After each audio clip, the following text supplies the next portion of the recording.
Alright, Bismillah ar-Rahman ar-Rahim. Assalamu alaikum wa rahmatullahi wa barakatuh. Today we're gonna continue on doing complex numbers. And last time we talk about conjugates. We talk about multiplying the conjugates denominator. We talk about polar forms. We talk about trying to find the bars. We talk about imaginary parts, real parts. So I'm now going to continue on doing the next question. Okay, so this question is pretty simple enough to get used to the conjugate. Okay, so 6a. They give us two complex numbers, which is z1 is equal to 5 plus 3i, and the z2, which is equal to 2 minus I. Now the question asks, state z bar and z bar.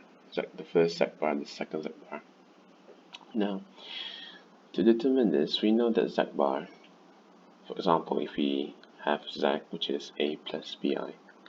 And what is z bar for z? Now we know that to find a z bar, the real part will be the same value, while the imaginary part, the direction will change to become whether or not negative, or in other situations, it can be from negative to positive for the conjugate. Alright? So these are really two different things, but the way we say is z is the conjugate to z bar, or even z bar is the conjugate to z. Okay? So question A, they ask state the z bar, which is pretty straightforward. So z bar.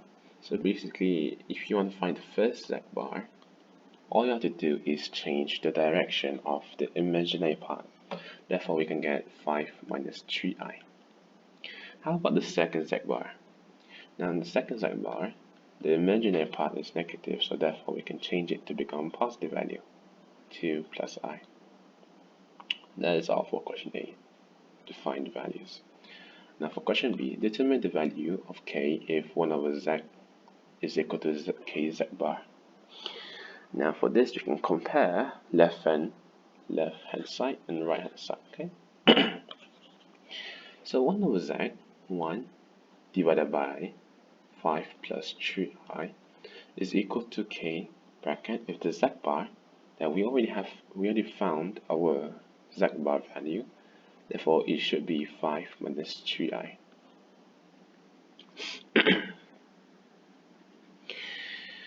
Now we already have this information, so what can we do? First, we can rationalize the denominator by multiplying its conjugate, which is 5 minus 3i. So 1 over 5 plus 3i times with 5 minus 3i, 5 minus 3i.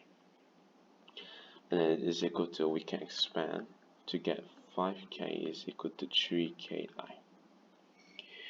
Right now, we can solve this equation by expanding the denominator. We should get 5 minus 3i over, and last time we talked about what happens if two conjugates multiply each other, 5 plus 3i and then 5 minus 3i. We should get 5 squared plus 3i. Oh, no, sorry, 5 squared plus 3 squared. Because we know that if both conjugates multiply to one another, a minus bi, we will get a squared plus b squared. Therefore, our a should be 5 and our b should be negative 3. Sorry, this should have been negative 3 squared, and it is equal to 5k minus 3ki. Right now, we can just simplify the denominator, and then we get 25 plus 9, and should be 34, is equal to 5k minus 3ki. Now, can we compare it? Yes, we can. By separating the fraction on the left hand side to determine the real part and the imaginary part. So it should be 5 over 34 minus 3 over 34i is equal to 5k minus 3ki. Now, we already have separated the fractions, then compare to the right hand side. So you want to compare the real part, you may also can. 5k is equal to 5 over 34, or even you can compare to the imaginary part to get negative 3 over 34 is equal to negative 3k. Both of them we see the same value, which is k, 1 over 34, and for the imaginary part also we will get k is equal to 1 over 34. Okay, so this is the answer that we got from the question, obviously.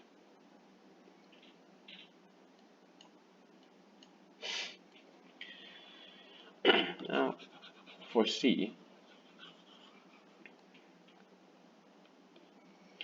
they ask us about z1 and z2 multiplied to one another.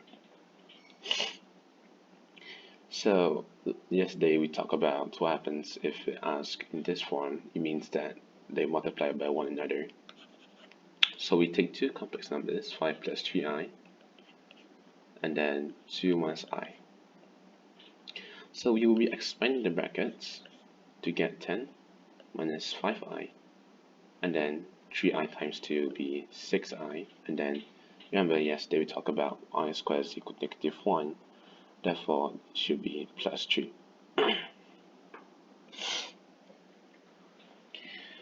So we will get 13 plus 6i, and this should be the product of z1 times z2.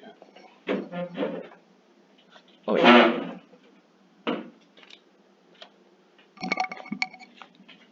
Oh, sorry.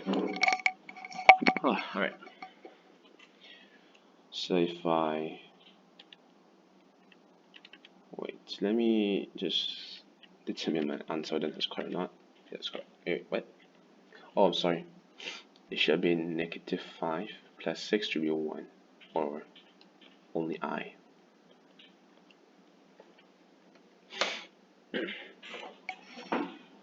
Now you ask, hence show that z1 bar and z2 bar is equal to z1 z2. Alright? So just basically that whether or not the equation is it true or not, and whether or not that the equal sign is it true.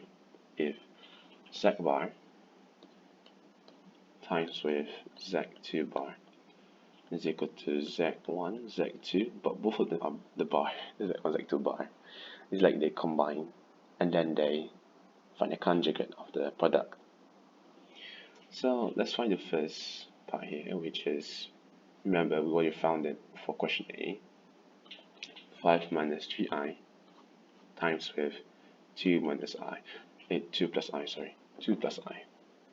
So this will be the conjugate of it, and that is equal to the bar, and then all we have to do is find the product for z1, z2, then we can find the conjugate of it, the product. So z1, z2, 5 plus 3i bracket 2 minus I.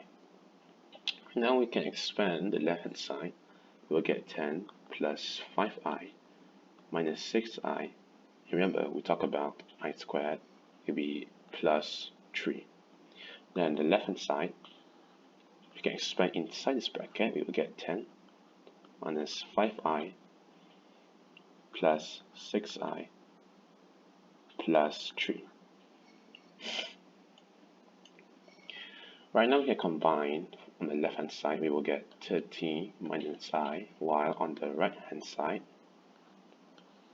we still get 13 but plus I.